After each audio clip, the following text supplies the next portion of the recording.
All right, everybody, welcome back. Sam's Army Matchweek 5/6. We have got a lot to talk about this week. We're going to start with Premier League, get right down into it. We got some people who are a little agitated, a little butthurt, a little angry about the Arsenal City game. We will discuss that at length before getting into all the other stuff going on in the league. Then we'll hit halftime, featuring terrific Tommy McGunner. Round the world, hit it and quit it MLS Minute, and maybe if we got time, a little MNT, USMNT, some chatter, and then stoppage time. Ivan Toney's best bets, and everyone's favorite segment, GOAWs. Now, time to welcome in this week's panel of beauties, starting with none other than Mikey Fowler, aka Mikey Podcast. 2 questions for you, Mikey. First one, are you a baseball purist? Sure, yeah. Okay. 1 to 10, what would you rate your first Savannah Bananas experience? Oh, that was a lot of fun. I'd give it a 10. I think they're onto something for the next generation of people who think baseball's boring but enjoy what baseball men look like. I think that there's an audience out there for that. Oh boy, interesting. Interesting to call yourself a baseball purist and then give that a 10. I love the banana. I like that team. I think that's a lot of fun. It's a big family. Sam, you know weather the most. I think parenting is a lot about killing time, and that is a day killer for a lot of parents. How many kids did you bring to that? None. Well, 1, but none if you really want to count it. I think she brought you, but okay, I get your point there.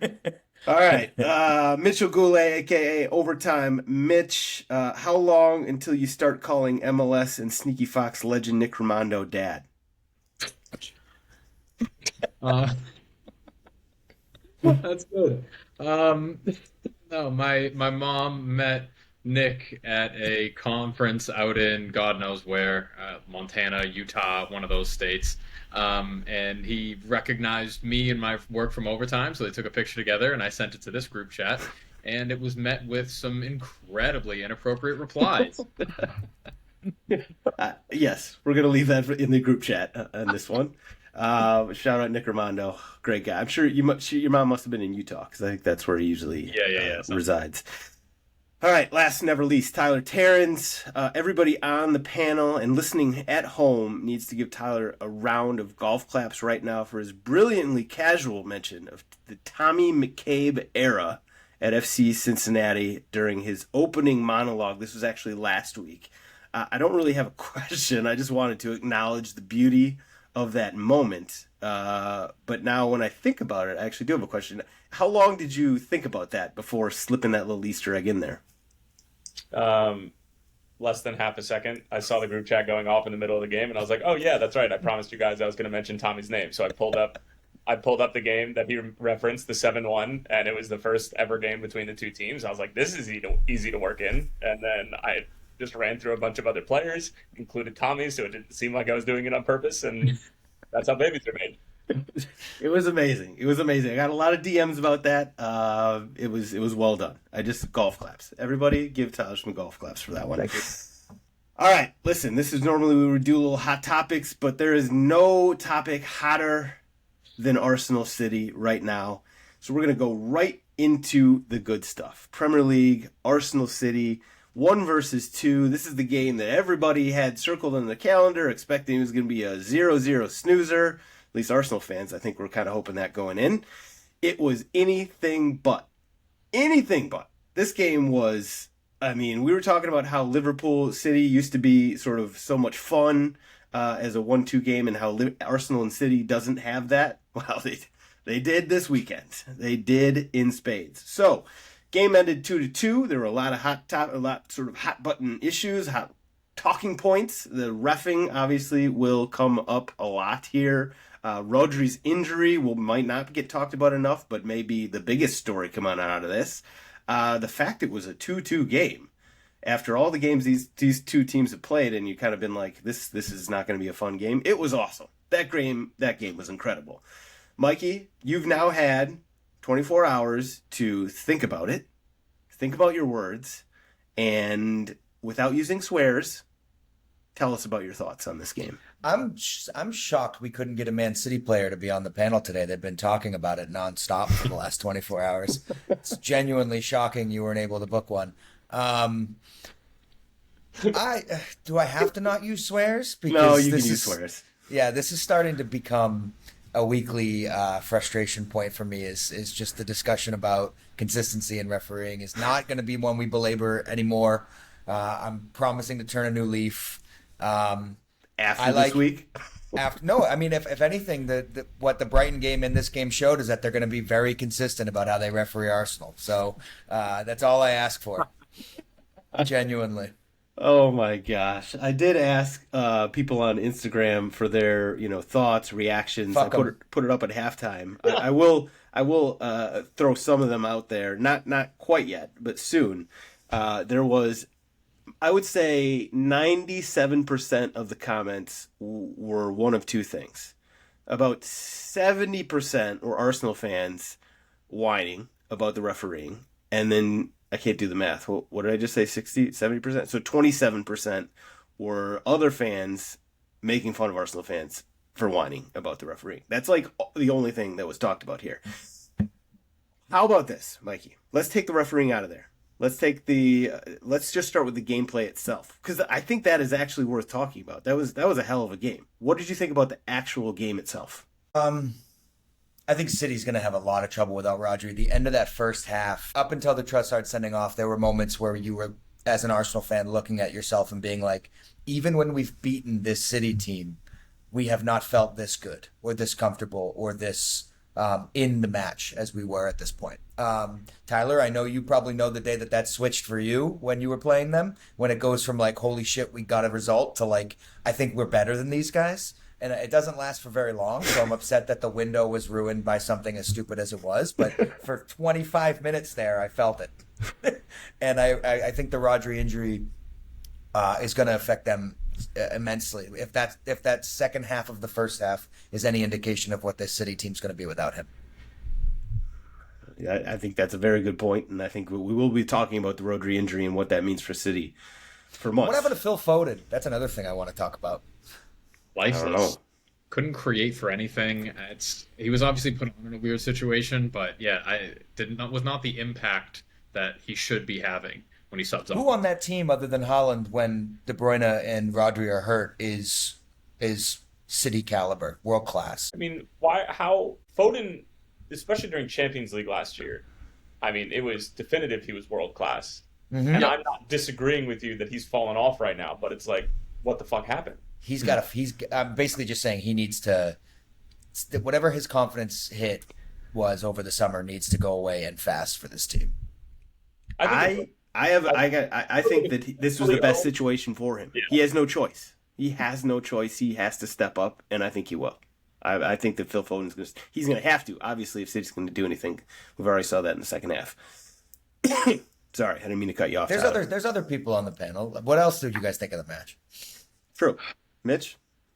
Yeah, echo what Mikey said about like the optimism in that second half of the first half up until the Trossard bullshit second yellow. I thought we looked as active as we could against this City team. I'm really, really proud of how we responded at each of the junctures throughout the game. Like the Haaland opener, as a fan, we all felt how deflating that was, but the response to that from the players was outstanding.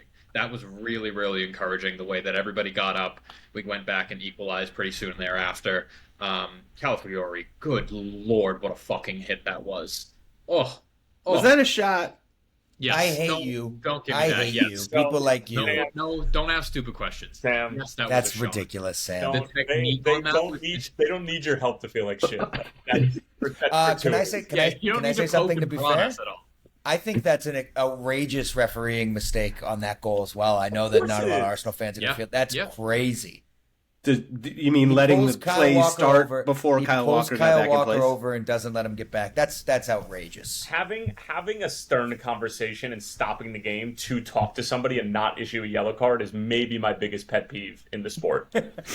I like that. I think it has value, but then you have to like allow the game to settle and go back, everybody to get back into place afterwards. I disagree. You show me the value. Let's do a deep dive study into those players who got a stern talking to in the whistle. And whether the whistle I'll give you a bunch of examples. I'll do this right after we get off this podcast. I'm gonna go back and then those players just stern talking to magically had a performance in which they calmed down. They weren't as aggressive going into tackles. They didn't receive a yellow card. It is the dumbest. I call What it out. kind of KPIs would you like on this report and Okay. quantitative analysis?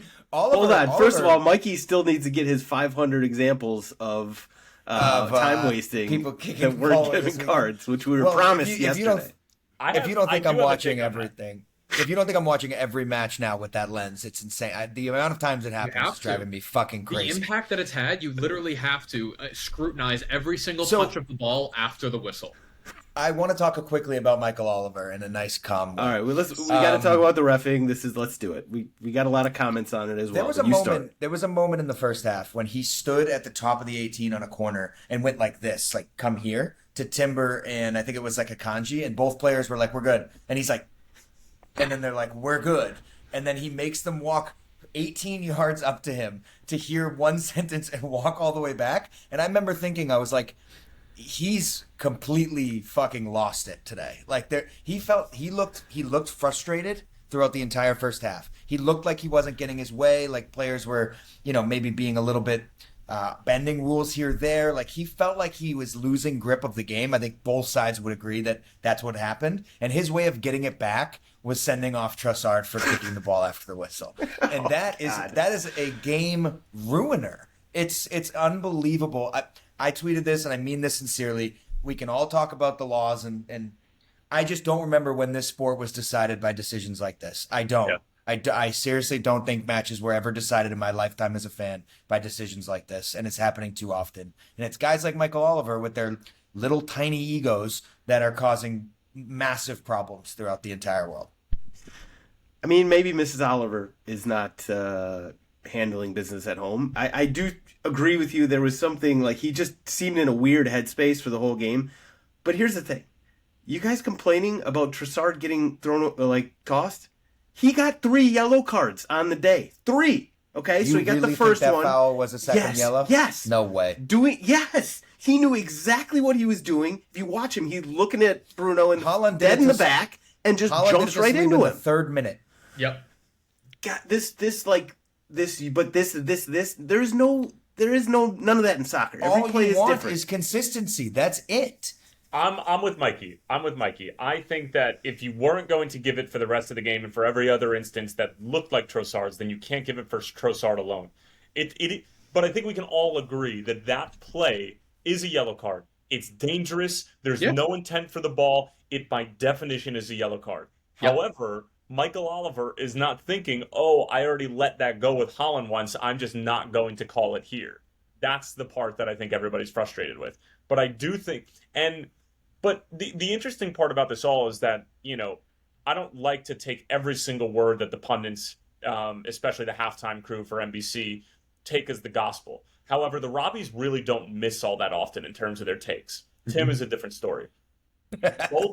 Both the Robbies completely disagreed because they didn't know that it was a yellow card for time wasting at that point in time. They thought it was for the foul, and they both said that it was egregiously soft.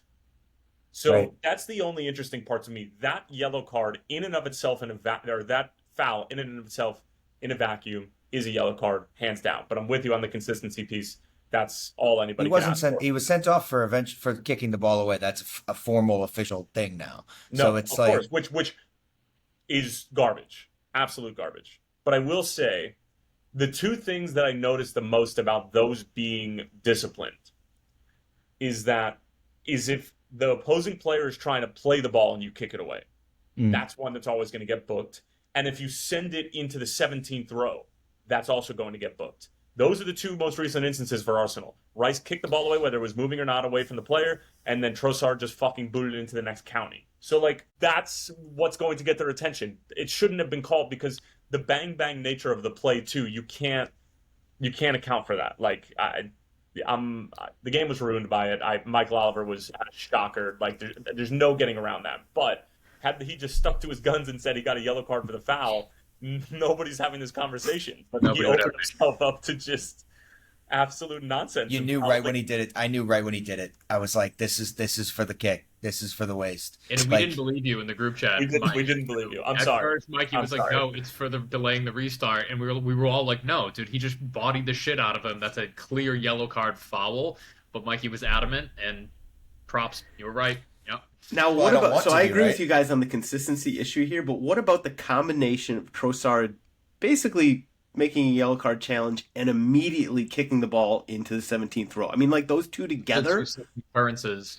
That's not how that works. It is how that works. Well, it is with Oliver, to be honest with you. If you look at Martinelli against Wolves, it's exactly how Oliver thinks these things work. There is so... If I go through the comments on Instagram, Michael Oliver is in every single one of them. Which is not the way this should go. Arsenal fans need to stop crying. Michael Oliver made bad calls on both sides, and fuck off. He's right about that. Don't give me that line. Don't even start. It sucks that we have to talk about him as much as we do. We don't enjoy talking about the refereeing. We all would much rather talk about the 90 minutes being played with the ball on the floor, but it sucks that this is the most pivotal moment of that match. And tends to be for lots of big matches, whether it's Arsenal or otherwise. So I think he's got to really evaluate after how this one went. We all, from multiple fan bases, saw a man that was completely flustered from the opening whistle yesterday, and I just think that there's got to be better. There has to be better for the league than that. Give a couple more Instagram. Can we talk about Haaland? You want to do order of the law? You want to do throwing a ball at an opposing player's head for I think even more than that is saying to Arteta, humble yourself, Yeah, a couple times. Crazy. He was the last 5 minutes of the game and the last first 5 minutes after the game, Haaland was just out of his mind. I don't know what he was complete doing. head loss. I loved it. Now, this team is usually unshakable and unflappable. Is there maybe some anxiety that's starting to brew a little bit and show its rear ugly head because of the charges that might be coming down, and that this whole thing is going to fall apart? You think that's what it is? I mean, is it that? Is it the fact that Arsenal basically stood up with them and went toe-to-toe? I think he had a funeral. Connected. I think with the investigation in motion, there's obviously conversation about it within the club. I don't know how much the players know, if anything, but it's a conversation. And they see key injuries now, and obviously the game kind of stands alone in terms of where their headspace is at. But Haaland, he had himself a complete loss of head there. I get it. You should be able to talk shit. If you're scoring as many goals as he is in his few games, he's the best striker in the Premier League in maybe ever. You should be able to talk a little shit. You should not be acting like a child. Yeah. That's crazy. I like what he said to Arteta. I do not like him throwing the ball at Gabriel's head. The ball off the back of Gabriel's head was crazy. Just so insane. I loved it. I love it. Those are the little things you need to really make a rivalry a rivalry. Yes, I agree. But if we're gonna go and fucking re-referee everything and VAR the fuck out of shit and go by letter of the law this, letter of the law that, that's a red card offense. So I'm going to bring one more thing up. I'm sorry for belaboring on this. If you look at the City locker room or the City 11 without Rodri, and you want to talk about strong personalities, who's defined this team, leadership type stuff, De Bruyne, half a foot out the door. He's on his way out. Everybody knows he's on his way out. Rodri being injured makes a huge difference. Kyle Walker wearing the captain's armband, if he has any respect in that locker room, I probably would be shocked based on his last 12 months of both personal and professional standing. I just don't think that there's a lot of strong character left on that 11 for real stable. Every week they're the machine city. Other than Bernardo Silva, who tends to get some head loss and is still talking to the media, I don't think that I see a very strong central leadership point in that team right now. That's just my thought. Yes. All right. A couple more comments from Instagram before we move on. Tommy Sizzle, Arsenal fans blaming Michael Oliver because their players are morons, will never get old. Sorry, I didn't actually mean to pick just the anti-Arsenal ones. No, I really didn't. Daniel Arano, Michael Oliver is a C word. Lyles Macy, corruption. Michael Oliver gets paid by UAE. Look into it. We have Emirates on our jersey. I don't like that. Conrad Osborne, Michael Oliver was bad, but there should be no controversy over the second yellow. they go on and on like this with only one exception. That's a pretty which we'll get to selective later. comment. Actually, there was one exception in addition to that. Captain J13, I'm concerned that William Saliba and Maxence Lacroix are the same person. Well, I didn't know what he was talking about, and then I Googled Maxence Lacroix, and wow, those guys are, it's like He was pretty good on the Mitch weekend. and Neil Maupay, pretty much. Okay, are we done with Arsenal City? Should we talk about, I mean, let's talk about this. Rodri's injury. What does this mean for the title race? Tyler? Way more than, like you said, people are leading on. Yeah. I mean, I thought he should have won Player of the Year last year. I think a lot of Foden getting that was probably his Champions League performance too, which isn't supposed to happen, but like that's just sort of what ends up happening. Yeah, if there was somebody you couldn't lose this year, it was probably him. I would say that they probably would have been. They've shown in the past that they can still score goals without Haaland. I think this is going to be a real problem for them. A real problem in terms of consistency in the starting 11, that calming presence, that leadership capability. Like this is a real issue. As if they didn't need. They need one more thing to sort of throw into this like series of unfortunate events that's happening to them. Forget the game against Arsenal, but more so just like the vibe of the entire club. So yeah, this is bad. Really. I agree. This is like, I know that the game itself was a draw, and it kind of maybe felt like a loss to Arsenal fans coming out, just the way it went down and the late goal and everything. But like, you never root for injuries, but that injury is a win. I mean, you guys won't say it because it's for you, but like that changes the dynamic of this entire season. And I wasn't necessarily that scared about Arsenal winning the title. I'll be honest, just a little nervous at this point. The only thing we haven't talked about that I figured you guys were going to bring up was Raya. He was pretty good. He's unbelievable. I can comfortably say this now because of the result, but in the 90th minute, I drafted up a post for overtime calling Raya a Ballon d'Or candidate. Oh my God! I hope you did. You delete it? I hope you deleted it. No, I drafted it up. I didn't post it. I was ready to hit post. Yeah, really sent it to his dad, Nick Romano, to review. All right, moving on. Listen, we're going to talk about the Rodri injury again. We'll be talking about Arsenal City for months to come. But let's move on to the rest of the Premier League. So, Tyler, I'll go to you first. So, outside of the City-Arsenal game, which, you know, obviously captured all the headlines for good reason, what game stood out? I think that, again, Arsenal, or not Arsenal, Manchester United, a lot to be desired. I think Villa coming off of Champions League and the performance they had in Switzerland and then following it up, which has been a huge question. Can Villa handle, you know, top European competition along with Premier League play? I think that not has been put to bed, but certainly, you know, is a good look thus far. Fulham over Newcastle is another one. I know I'm listing off a bunch, but these all catch my eye for a multitude of different reasons. That's fair. I mean, for a good reason. Fulham took it to Newcastle. I mean, Yeah. that was a solid win. I actually thought Newcastle was going to do the same thing they did the week before against who was it? Were they up? They were losing at halftime the week before, and I can't believe Wolves. To Wolves. Okay, man, Wolves. Speaking of Wolves, this team is in 20th place right now. Wolves is the bottom of the table, 1 point from 5 games. That's even, by the way, on points with Everton and Southampton. Not great, but Wolves. Wow. I did not see this team being this bad, and I know it's early, but this is more than just a little coincidence at this point. They've got trouble. Yeah, Another team that has a lot of trouble is West Ham. I think it says a lot about Chelsea that they're able to casually walk over. These are not results Chelsea's gotten in the last 2 seasons. I know it feels like a really a aforementioned thought with them winning away in a derby, but like they don't beat West Ham on the road in the last 2 seasons. So this West Ham team there's enough bad teams in the league for them to be safe, but they suck. Top heavy league. Mikey's been saying this. the teams that suck. There are a lot of teams. We can list a lot of teams that suck too. West Ham, Wolves, Everton, who had that take?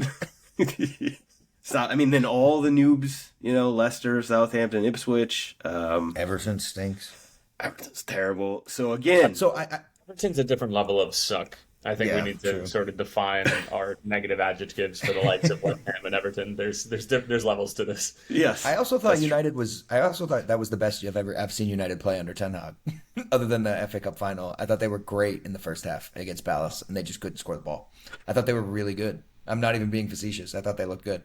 They controlled the play. I thought they were going to get beat at Selhurst, and they played really, really well. They were unlucky to not win that game. They dominated the XG. They played Unfortunately, great. I really Playing think well they for had. 45 minutes doesn't necessarily warrant like unlucky to not win that game. Though. I thought they were better. They were much better, and I was high on Palace. I thought they were going to at least score a goal today. Selhurst Park is not an easy place to go and play, but still, you're Manchester United. You should not be appeased with 1 point away like that. It's pretty sad. definitely not. Speaking of being appeased by 1 point, like Everton, they did get a point, right? That's their first point of the season. Let's give them give them some golf claps, some snaps. Not clapping for them. But it's like even when they draw, it feels like a loss. They go up in every game and they can't hold it. It's just like they're finding ways to make their fans just feel the pain and hurt, and I just feel bad for them. I I'd say rather this every get week. blown out every week than be doing Right, it what would be Everton's nowhere doing. near as bad if they just lost 3-0 every week. Oh, poor Everton. So I had this written down though. Mitch, is Sean Dyche the problem? Yeah. Why If not? he's not part of the solution, you're part of the problem. Sure. To everything. Both of your teams had really comfortable walkthroughs. Do you have 10 seconds on each of your teams? You want to start, Tyler? Yeah, Nunez getting the opportunity, scoring, banger. What a goal. Luis Diaz, arguably outside of Holland, maybe the best goal scorer in the Premier League right now. He's better than Haaland. This was the perfect game for Tottenham. Other than giving away a goal in the first minute. That kind of sucked, but actually it was great because it showed that, we're at least, we're not ready just to fold and die when we give up an early goal. That's a tough way to start the game. But then we got Solanke got a goal. Brennan Johnson got a goal. If there are two guys on the team that needed goals, those are the two. It was just a great bounce back performance against a Brentford team that is pretty damn good. And I said going into this week, or into the weekend, if we lost that game, I would start to get a little nervous. We dominated that game. Other than the first 90 seconds, we dominated that game. It's exactly what we needed. And I feel about like what I felt like before about Tottenham, which is I think they're a top 14. Just got to get our shit together a little bit. Some injury problems at Brentford, man. They are in trouble. Brentford's in trouble? They've got a lot of injuries. They're not putting out a good 11. Hey, now quickly. Oh, we didn't talk about Brighton Forest, which I thought was kind of an interesting game. I watched that whole thing. That was an odd one. It was an entertaining game for a neutral. I talked to Chief, who is a Forest fan. He was really pissed coming out of that game. I was like, I know that they had a lot of chances, and perhaps they could have and maybe should have won that game. But Brighton had probably just as many chances. And Brighton at home, that's not like a draw at Brighton is nothing to sort of sniff at. So I figured you'd be a little bit happier with it. I feel like they always give up a lot of goals, no matter what, whether they're home or away. So I feel like it is a place where you can go and get points, but they're usually 14 shots to 4, and they got out XG'd. Yeah, that's very Spursy, unfortunately. All right, let's go to FPL update. I had an okay week this time around. Out of the basement, baby. Are you out of the I'm out. Sam's Army Council elders? You are. Tommy, of course he didn't show up this No week. wonder he didn't show his face. Okay. No wonder he's not on the podcast this week. So we got Tommy in 5th place on a week of 50. Oof, that's tough. Tyler, you got 70 points. That's good for second best on the week. Not quite as good as me. 71. Wow. And we got a little bit of a logjam at the top. Isaac at FPL is with Mitchell is still up top, 340, and Did Mikey. you just consider yourself in the log jam? That's so bullshit. Well, One good week, and now I thought I was jam. You're not jamming anything. I thought I was a little log closer until I looked at the points. Mikey and I are jamming each other at the top. You can watch. I think jamming somebody too. Let's see who we got to give shout outs to this week. Blue Boys, Jonah Lucier, 396 points coming off of game week 5 of 77. Not bad. Nathaniel Graham in second place with GNAT Dub FC. Kyle McGurn with a team name, just Kyle. I respect that. Kind of Brazilian. You're in third. Major League Soccer. Jesse Mudd, fourth place, and McAllister. Hey, that's my team name. Yeah, wait, what is your team name? Major League Soccer. They're a bit better than Major League Soccer. Shut up. Shout out Jesse Mudd. And then Harrison York, McAllister's Deli, is in fifth place. All five of you, you're a lot better than me at this game. Sam, I have an announcement. Yeah. This is partly for content, but because of the actions of Erling Haaland this week, he's going to get a one-match ban from Major League Soccer. You're just benching him, or are you actually going to drop him and pick him back up? He's getting a 1 week ban. I don't know what that means. He's probably going to ride my bench. Can't have characters like that. I mean, you can't put him on your bench, though, because then you're basically, No, you got to do what City did for De Bruyne. You just got to, the lower font for De Bruyne was unknown injury. So if there was a camera showing Mikey's team, it would just pan to Haaland and it would say he's out for an unknown injury. Can't be doing that. All right, let's finish up the week of Premier League by looking at the weekend ahead. So we got some big name matchups anyway. Newcastle hosting a Rodri-less City. United hosting Tottenham Hotspur. There's some other games. Mitch, what game stands out to you this weekend as most intriguing? That Newcastle City one for sure. Newcastle has not had the start to the season that they want, especially giving up. I mean, Mikey, you're benching Haaland against a Newcastle team that was Fulham. I respect it out of principle, but damn. United Spurs is going to be fun as well. I like you guys in that. And then Chelsea Brighton seems like a fun one. Okay. Yeah, I mean Newcastle. We'll see what City without Rodri is going to look like. By the way, do you think that can Pep bring somebody in January? Obviously, you can't bring a Rodri in, but sure he can. Sure. But so I think Kovacic slots in. Gundogan picks up those minutes where they need to rotate, and I don't think they lose tons and tons of quality between those two players in an individual game. However, over the course of a full Premier League season, that makes a point difference. Like I said last year with Timber being injured, I think a full healthy season of Urian Timber makes up 2 points in the table. I think a full healthy season of Rodri, or being replaced by Kovacic and Gundogan, that's going to kind of cost them some points in the long run. So individually, you're going to see a fall off in little spaces throughout the game, but that adds up over the course of the season, and hopefully you drop points against Spurs at home. If they got to drop points, I'm okay with that one. Tyler, what game do you see as most intriguing this weekend? I think that United Spurs is by far the one that I need to keep an eye on. I think we're going to find out a lot about these two teams from this game.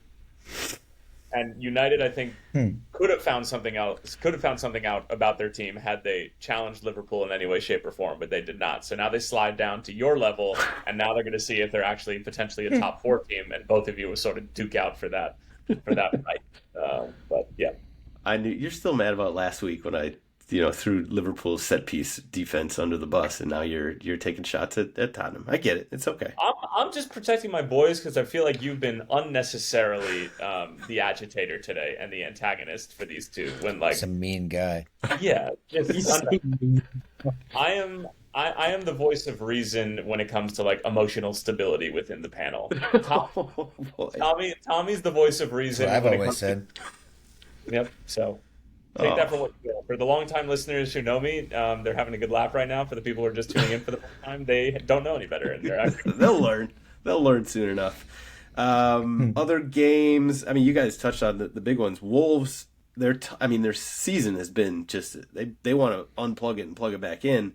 They got Liverpool coming to town this weekend. That's not what you want to see. I like our schedule for the next 10 days because we have this game this weekend. We're home against Bologna in Champions League on the other side of that too. So nice and easy. A couple of weak sides to beat up on. And you got an EFL Cup game on Wednesday against West Ham in there too. Arsenal Leicester letdown potential. No. Frustration. We're going to let down against Leicester? I mean, just the fact that you guys went toe-to-toe, you've looked, and, well, it looked like you felt like you were better than them for at least a little while there. This is a game that Arsenal could overlook, I think, at home against the Leicester team that obviously nobody expects too much from. Yeah, we just brought City to the brink at their home, so we're probably going to drop this 3 points against Leicester at home. So if somebody from Arsenal gets sent off due to time wasting, do we start to change the narrative and say that they have a discipline issue? I'll take the rest of the season off. You could see it. Gabriel fouled early in the second half and then immediately, was allergic to the ball. Stepped away from it, did one of these, and, visibly said, I am not touching this ball. So you can see that it was a clear talking point at halftime and might be throughout the rest of this season. That actually may be really funny. For the rest of the season, watch Arsenal players. Oh, yeah. It's like Mikey said, it's impossible not to watch a game through that lens now that after the whistle is blown, you have maybe a split second to touch the ball, and then other than that, you're going to be penalized. So it would be really unfortunate if PGMOL comes out after the season. They're like, we just needed to make an example of people this year, and we needed people to understand that this is not going to be tolerated, and Arsenal just happened to do it in 2 massive spots, and it cost them many points. It's clearly an initiative. I'd just like them to carry it out throughout the rest of the season. For somebody other than Arsenal. Yes. Yeah. This is what we're doing. That's what we're doing. And other coaches and other teams would be smart to preemptively say, hey, lads, if we foul, we are not picking up the ball. We are not kicking it away, because that's going to result in a very costly yellow. We'll see how this goes for the rest of the season. I actually am going to watch every little Arsenal foul and just sort of see if any players ever go near the ball, or if they make sort of a almost mockery of it by being not touching the ball, not going near it. I would be so petty about it. Oh, I would respect that. If they did that. All right, halftime. Weekly what if? Well, because Tommy did not show up after getting his ass handed to him in FPL, we got a question featuring Mr. McGunner. If you were Tommy's agent right now, right here, today, and he has to go play abroad starting tomorrow, what club would realistically be at the top of your list among those to call and try and get him a tryout? Mitchell, I feel like you got one ready. Tommy McCabe, pack your bags. We're headed to Belgium.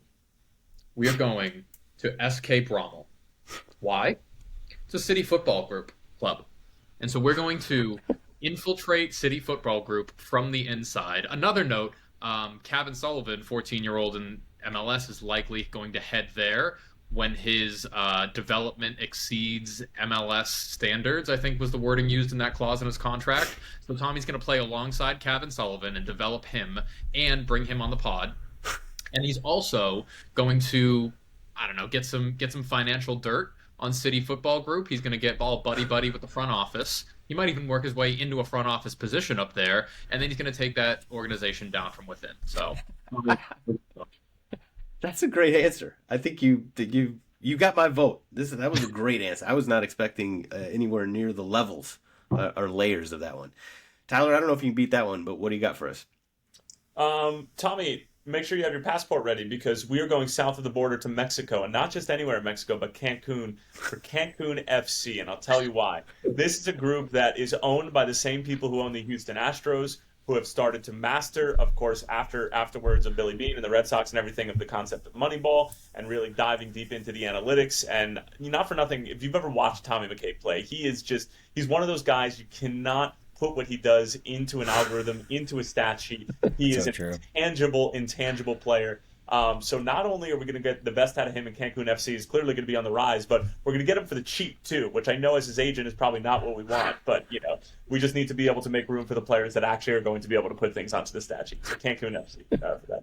Club friendly contract. Okay, yeah. I love that. Mikey, where's Tommy going? 3 things we need to focus on here. 1, is there high-level star power at the club he's going to that's able to funnel back into our pod? This club checks the yes. 2, playing time. in a major league? Will he get in the game? And will he make an impact at a high level? This checks 2. 3, is there an ability for us to vacation in this beautiful destination? That also checks. Pack your bags, Tommy. We're going to Como. I knew you were going Como. I actually have that written down as the one that you were going to pick. We're going to have Fabregas on the pod. He's going to play pivot in Serie A, and we're all going to Como all summer. Come on. Get a little Varane action. I love it. I love it. I was going to say Como if you didn't. So I'm just going to co-sign that. Actually, you guys all had incredible answers. Well done. Well done with that one. Best weekly what if in a while. All right. Round the world time. Where you know where we're going first. MLS, hit it and quit it, Minuteman. Are you ready to give us what you got? Always ready. Always ready. All right.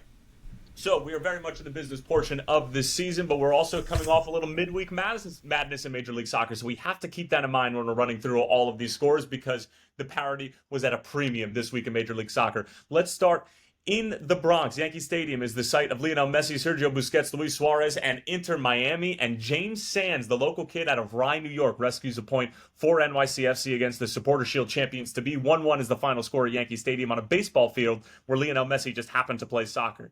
Yes, that is the year 2024. Charlotte FC at home against Caleb Porter's New England Revolution and, of course, Tim Parker, good friend of the podcast, but Charlotte FC absolutely dismantled the Revs by a score of 4-0. I didn't even know Dean Smith teams were capable of scoring 4 goals, but here we are. All right, let's go across the Hudson River to Red Bull Arena in Harrison, New Jersey, as Red Bulls draw Atlanta United by a score of 2-2. Good result for Atlanta as they've been able to rattle some off as of late. Meanwhile, the Columbus Crew up 71 north from where I live in Cincinnati. 4-3 is the final score. Cucho gets on the score sheet, scoring his 15th of the year, and they fend off Oscar Pareja's merry bunch of Lions by a score of 4-3. So big 3 points for the Columbus Crew as they're trying to maintain place number 2 in the Eastern Conference table. All right, north of the border, Montreal playing host to Chicago. Who cares? 2 teams that aren't going to be in the playoffs, and Chicago miserable once again. 2-0 is the final score for CF Montreal. All right, let's go to Music City. Nashville playing host to Cincinnati, a team that's looking to challenge Columbus for that number 2 seed in the Eastern Conference as everybody is just chasing Inter Miami.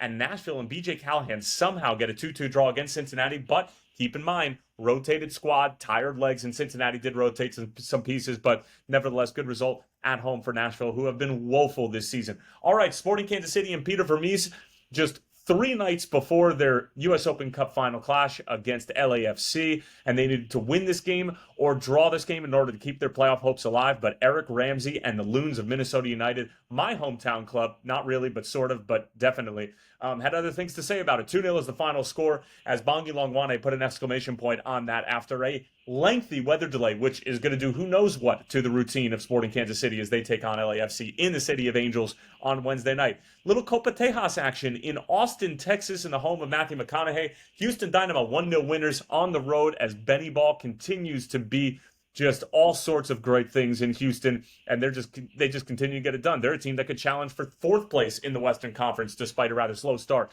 All right, FC Dallas at home against LAFC. LAFC makes 7 changes. Yes, you heard that right. 7 ahead of their U.S. Open Cup final against Sporting Kansas City. FC Dallas take advantage. They keep their playoff hopes just barely alive. They're currently sitting in 10th place, but they're 5 points off of the challengers in Minnesota with 4 games to play. So a lot of work to do, but they keep their hopes alive. Good performance from Peter Musa and company. Musa coming off injured in the first half, which is not a great sign. How about this game? Was absolutely drunk in Sandy, Utah. RSL 3, Portland 3. If you like the over, which we always do on this podcast, then this was the game for you. Just an absolutely bonkers game where 2 goals were scored in stoppage time by either team. Jonathan Rodriguez with the last goal in that one about 2 minutes after they thought they had the game winner, RSL, but it was not to be. Colorado Rapids just continue to rise up the Western Conference. After LAFC's loss, they now sit in 3rd in the West. Yes, 3rd place in the Western Conference for the Rapids. They beat Toronto by a score of 2-0 at home. San Jose playing host to St. Louis. Again, who cares? 2 teams who are eliminated, and with no promotion relegation, no consequences for being bad at soccer in this country. And then meanwhile, in Los Angeles, LA Galaxy with a big 4-2 win over the Vancouver Whitecaps. And then the Sunday game was Philadelphia playing at home against DC United. Philly with a 4-0 win over DC, and that hurts Troy Lessane's bunch in terms of their playoff aspirations. And that would do it for this match day in Major League Soccer. Well done as always, sir. It's been months since you've mentioned the Chicago Fire without highlighting the fact they're not going to make the playoffs. which I respect the consistency of it, even though if I don't really like the message. All right. Just quick USMNT chatter this week. Couple of highlights, couple stars. Pulisic, the guy he's fucking incredible. He is a really, really good soccer player. What a goal. He's amazing. And that's all I really have to say. He's playing great for Milan. Hopefully he can continue that with us. Malik Tillman scored for PSV. And Chris Richards. Great game against Manchester United this weekend. Love to see that from him. Hopefully he keeps that going as well. Gianluca Busio, man of the match performance for Venezia as well. Ah, good shout. They played well. Good shout. 4 stars. There we go. All right, stoppage time. Ivan Toney's best bets. You mentioned Portland in the RSL over, which was one of many, many overs that hit for me this week. I had a fantastic, maybe even a phenomenal week. The over train, we were 4 for 5. Not bad at all. And a couple of those were way over. Loving that. Bad news. I am on the road this week, and I don't have my overtrain safari hat. So these picks, they come with a little bit of an asterisk, but I still feel good about them. I still feel very good. On Wednesday, remember, overtrain, 5-a-side, Wednesday through Sunday, 1 a day. These games are all going over. Let's go get rich. Wednesday, we're going to Norway, 2nd Division, where Egersund is hosting Stabæk. And by the way, that's the Stabæk team that Bob Bradley just resigned from in the middle of the season because they got relegated last season and they're in 7th place at the moment. Not good news, but this game is going over, so that's good news. Thursday, we're going to La Liga. Espanyol is hosting Villarreal. That game absolutely has goals in it. Friday, going to the Swiss 2nd Division, where Stade Lyonnais and Aura. I'm not pronouncing either one of those right, but I figure you guys can figure that out. 2nd Division, Stade Lyonnais and Aura. Saturday, we're going to MLS Minnesota United and the aforementioned Colorado Rapids. There's no chance that game doesn't go over. And then Sunday, no surprise. Manchester United hosting Tottenham Hotspur. Yes, Manchester United just went 0-0 with Palace, but Tottenham's coming to town. Every time we play them, it's always a wild one. There will be goals in that game. So there you go. 5-a-side, Wednesday through Sunday. Let's go get rich. Okay. Mitchell, what do you got for us? Yeah, I got 3 for you today. We're going to put them all together. Arsenal minus 1.5 against Leicester. I know Sam thinks that we are going to drop off, but he's an idiot. Bayern Munich and Leverkusen, both teams to score. That one's pretty self-explanatory. I'm surprised that Leverkusen, actually, I might say that might go up. And then Stuttgart money line against Wolfsburg. Stuttgart is, people forget they came in 2nd in Bundesliga last year, and they show up every single weekend. They were good against Madrid. Yes, they were. Yes, they were. And Wolfsburg is just Wolfsburg. So put those together, you're at plus 350. Like it. Tyler, what do you got for us? Ivan Toney's best bet. All right. So this is like guaranteed. Take it to the bank, and you will have no issues. And if you do lose your bet, please Venmo me at Tyler Terrence. Just straight up money line. FC Cincinnati over LAFC. LAFC have been dreadful since the restart of Leagues Cup. They have not won a game. They just lost to Dallas on the road after making 7 changes. And then they're going to have an Open Cup final on Wednesday. And then they're going to go to Cincinnati after just being in Dallas and after playing at home on Wednesday. And then they're going to go to Cincinnati Saturday. This is like, there's no more of a certain lock in this life. This is like going back in the DeLorean and, being able to get the sports book and Biff Tannen taking over the world. All right. This is the type of bet that you've been looking for your entire life. You're welcome. I found it for you. Oh, I love that. I'm pumped. I'm betting on that. I'm literally searching just based on that speech. They're minus 105. Yeah, hurry up. Let's get on that. Because before the line fucking moves. Yeah. All gets released. All right, Mikey. Ivan Toney's best bet. What you got? I like to identify in our group chat when I think numbers are wrong. And this player, Saul Niguez for Sevilla, is playing 10. They think he's playing 6 like he used to at They being the bookies? Yes. His 2 shots on target number was about plus 1,700 a couple weeks ago. It's now down to plus 850. That kind of movement, I'm just going to keep taking it. I think that it's the same with Højbjerg when he plays for Denmark. I think his numbers are way off. Pedro Porro's numbers are way off when they're at home. and Saul I will take until the horses come home. So the midweek game against Valladolid, 2 shots on target for Saul plus 850. All right, and that's for Saul's for Sevilla, by the way. Yes, even though they suck. All right, we will finish strong, as we always do, with everybody's favorite segment, GOAWs. So, Mikey, what do you got for us? Philip Coutinho playing for Vasco da Gama. You want to talk baller? Watch the video that he's been pulling out. He's playing a deep 6 in Brazil, which makes no sense at all. But that's why you love it. He's trying to meg guys in front of his back 4. It's working. It's beautiful. The pitches are shit. It's everything you want from a player returning to play for his team. So take a look at what he's been doing at Vasco da Gama. I love when guys pop back up out of nowhere. Means he's still doing the work. I'm really happy to see it. So no bias aside, I really actually am happy when a guy does something like that. Great shout. Philippe Coutinho, still doing things. Tyler, what are you hitting us with GOAWs? It's just got to be Holland for throwing the ball off Gabby's head. I mean, I've never actually seen something like that at such a high level. And again, I know that it's easy for us to sit back and say this, but that there's going to be 50,000 cameras in that building that aren't even phones. To think that you were going to get away with it or something wasn't going to happen it's insane. And for somebody who I usually view as kind of being stoic and not really getting rattled all that much, it's just incredible stuff. That just wild. I mean, Absolutely. He has gotten away with it. Do you think that they're going to go back and find him? I haven't seen a comment on it. I haven't seen. I think he's getting away with it. It's pretty. Yeah. It's pretty impressive. He didn't get away with it as far as Mikey's FPL team is concerned. So that's true. He's going to sit for 90 minutes and think long and hard about what he did and hurt Mikey's FPL team and allow us to get back. This is all sorts of wins. And then I'm going to take him the following week after he his ban. No more Holland in the aggregate. He's coming back. Smart. Would have been smarter a few weeks ago. All right, Mitchell, Goa, what do you got for us? I'm going to pull Holland to the side and give him a stern talking to, but not a yellow. I kind of like Xabi Alonso for continuing his black magic later into this season with late goals. As soon as you see Bayer Leverkusen tied 2-2 in the 90th minute, live bet the absolute shit out of that because you know they're going to pull out something insane. Victor Boniface scored in the 94th, I want to say, minute, and I just feel like that trend is going to continue into this season. Don't know how it happens. There's very little rhyme or reason to their late goals, but they are still somehow able to pull them out. But my real Goa is my twin, Neil Maupay, for his constant shithousery. The Lyon and Marseille game this weekend was an absolute nonsense. 5th minute, second yellow card for Marseille. 5th minute. 1 in the 1st and 1 in the 5th minute for Leandro Balerdi. Just not the way you want to start a game. Lacazette misses a penalty in the 45th minute for Lyon. 0-0 at half.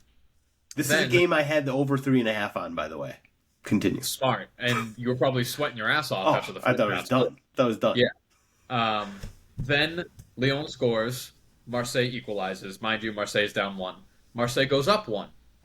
Lyon equalizes. 93rd minute, Lyon equalizes. And then in the 95th, Jonathan Rowe scores 1. I don't know how you score 3 goals with 10 men. That's crazy. You've seen teams do it, but 3? Ugh.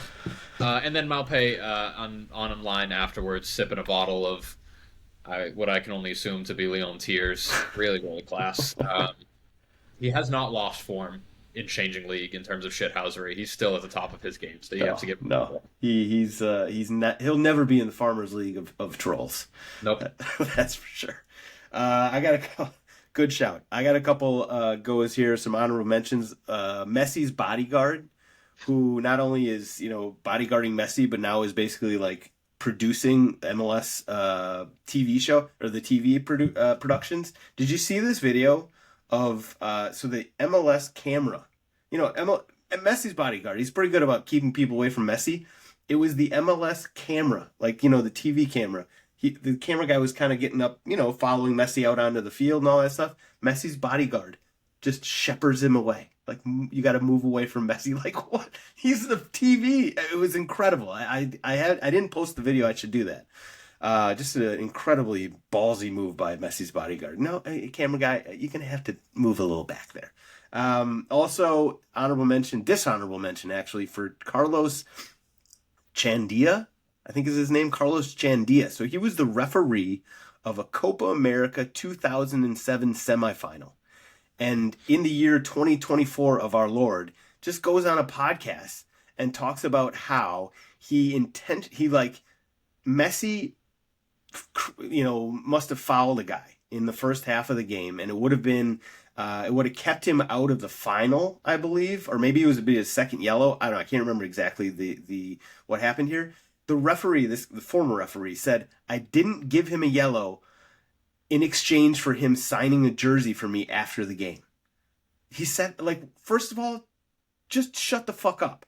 If you did that, which I'm not sure I actually believe any of this, if you did that, just shut up. Referees, after you are done being a referee, stop making it harder on the fucking current referees. You're killing them. You're making their lives way harder by, admitting or making up this kind of nonsense. So dishonorable mention goes to Carlos Chandia. My actual go of the week, though, is Daniele De Rossi.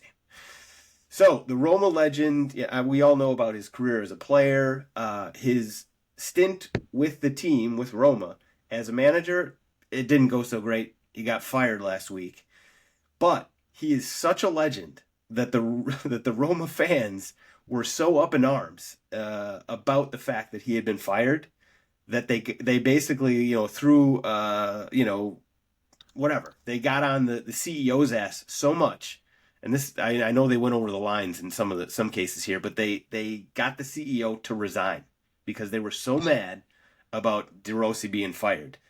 And now, meanwhile, Roma's not exactly having a great season, so I kind of see where the club was going with. But listen, De Rossi is Roma. That guy is Roma through and through, so I guess good and bad for Daniele De Rossi. Kind of a flex, the fans love you that much that they're willing to create such a shitstorm. Sucks for the CEO, though. All right, that's what we got. We'll be back bigger, better, faster, stronger next week. Thank you, Mitch. Thank you, Tyler. Thank you, Mikey. Tommy will be back soon. Thank you, everybody, for listening, and we'll see you guys in.